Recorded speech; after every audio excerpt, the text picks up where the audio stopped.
Ian Stringer up in the commentary box here. I wonder how you react to that one. An incredible team, quite clearly, but you hung in the game for quite a while. What's your reaction?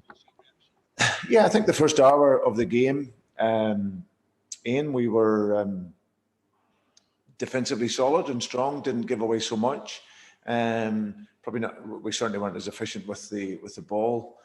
But defensively we were okay. I think in the moments that we did play through, we could have been a threat, and then it looked like we'd maybe made the breakthrough and at the end of the first half with Jamie's effort. But no, we're disappointed with the 2 goals. We could have been better with those. We just got a little bit disorganised and left De Bruyne, the opportunity to turn 25 yards out from goal, and they get in. And then the second goal comes from a throw-in, which we'd spoken about beforehand. But listen, we lost to the better team. The players kept going, they kept fighting. We had some chances, good chances in the game. Matters had a good chance. Yuri's made a great run. He gets up there.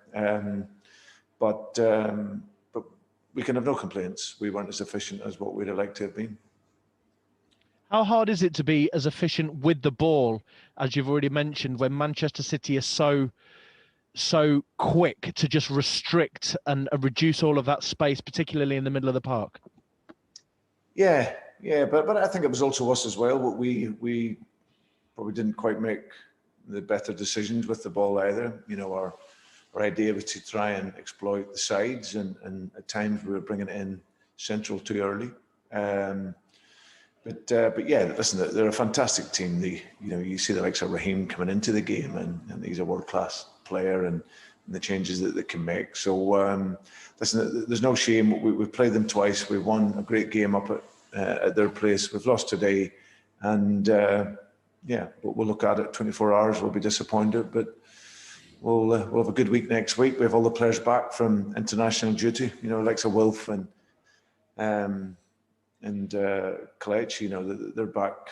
Late Thursday night from Nigeria, and lots of travel. A lot of the international players playing a lot of games, and we probably just weren't as, like I said, just as sharp as what we'd been in our last game here against Man United. But yeah, that's the way it goes. We'll go again. Brendon, I know you always try and learn quite clearly as much as you can from games, and you just said just now that you'll look back at it in 24 hours and see what you can learn as a group. But your early indications, what would you like your players to learn from this performance today? I just think we just got to switch on to certain moments. I think we in that period when we conceded the goal, we just started to chase the game a little bit. And this is a game and a team that if you open up your spaces, they have that massive quality to hurt you. So, but also, as I said, that bit more quality with the ball. We weren't as technically as strong as what we've been in a lot of our games. And even though they put the pressure on, but we still can be better and play that little bit quicker in our combination play. But yeah, that's been super critical. Brendon, there's a bit of confusion. I wonder whether you can help regarding Çağlar Soyuncu. Some of the players that played for Turkey are back and are out playing for their clubs, but Çağlar isn't. I wonder whether you can clear up what the situation is there. Yeah, very simple. There was a number of the players in Turkey that had a positive test for COVID, and he was one of those players. So he's still out there in Turkey in a bubble with the national team. So we're working at the best process to get him back and available. So he's COVID positive. Yes. Is he okay? Kind of symptoms wise, is he? I guess it must be difficult for your medical team to try and manage from afar. But I guess ultimately, Foxes fans will just want to know that he's coping okay with the virus.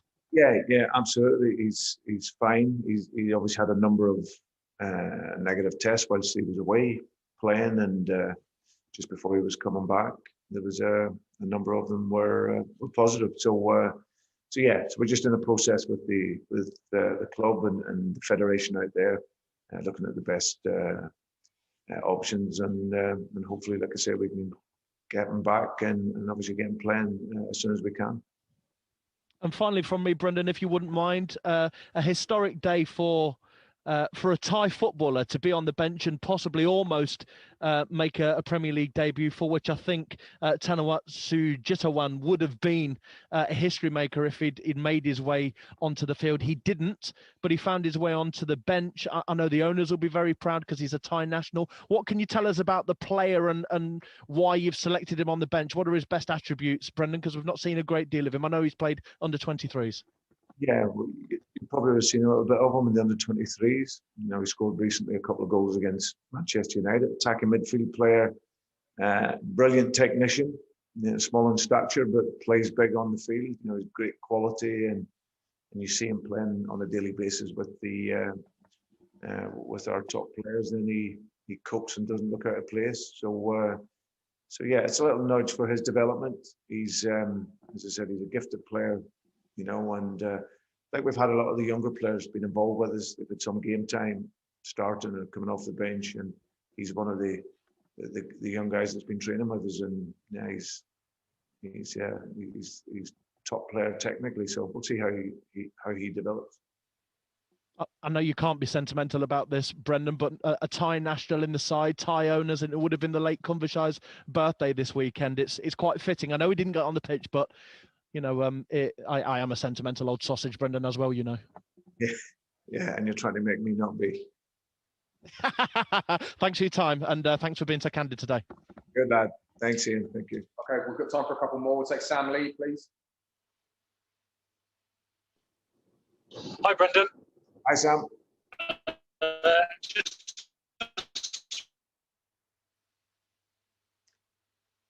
Okay. Next one. Sam, your connection's not great, so we'll go to Jim Conlon then, please. Small detail there. You mentioned a look out for. Hi, Brendon. Brendon, in terms of that game there today, you mentioned Kevin De Bruyne's influence there, and that was particularly noted for the second goal, that killer ball that he put through. There was no coming back after that, really, for you there today. Even at 1-0, you were still very much in that game. Yeah, I think we were disappointed with the first goal, but as you say, Jim, you're always in it, and we had made a few moments breaking through and looking like we could create something.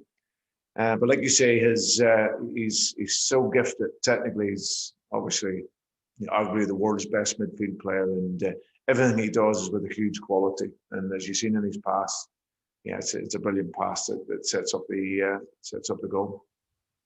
Yeah, and Brendon, just one more from me. In terms of there were opportunities there, and I suppose Jamie Vardy just a yard more. You were maybe onside. If it had gone for you, you'd been going into the break 1-0 up at halftime, and very much a different game could have been on the cards in the second half. Yeah, I think it's one that we defended well. We weren't as good with the ball, but we certainly had a couple of moments in the first half, and that was a moment where we arrived into a good area, and unfortunately he was just offside. He finished it really well without knowing he was off. But yeah, if you can get in front, then of course that can help. But it wasn't to be. Cheers, Brendon. Thanks, Jim. Okay, I'm going to take two more, one from Jordan and one from James Cooper. So Jordan Blackwell first, please.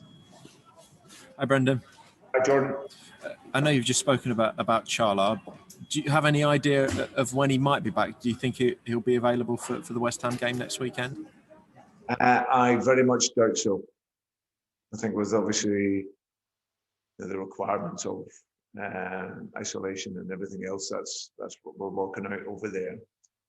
So the club is working with the Turkish Federation just to confirm where we're at. But I would think that he's highly unlikely to play in that game. Okay, one more, if you wouldn't mind. When you see a team like Manchester City play like that, do you feel like it's possible to get this Leicester team to that level, or is it kind of an unreachable level, the way Man City are able to play? Well, if you can get me 500 million, then we probably won't be too far off it. But no, the incredible team. I think we're if you see how we try to play, our idea of football is there.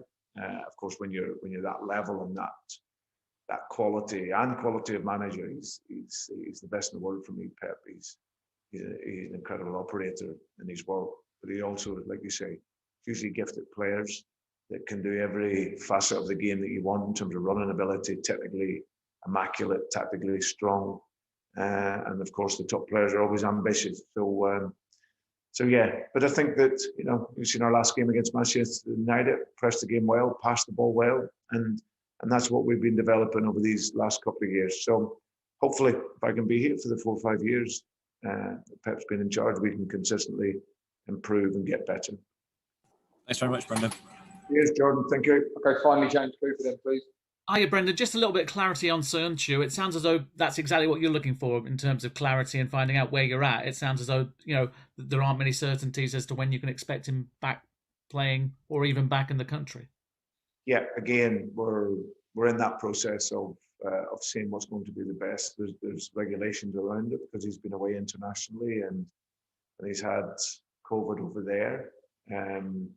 So yeah, the most important thing, he's good, he's feeling fine, and like I say, we'll go through now a process of seeing when he'll be back. Cheers, Brendon. Thank you. Cheers, James. Thank you. Thank you, everybody.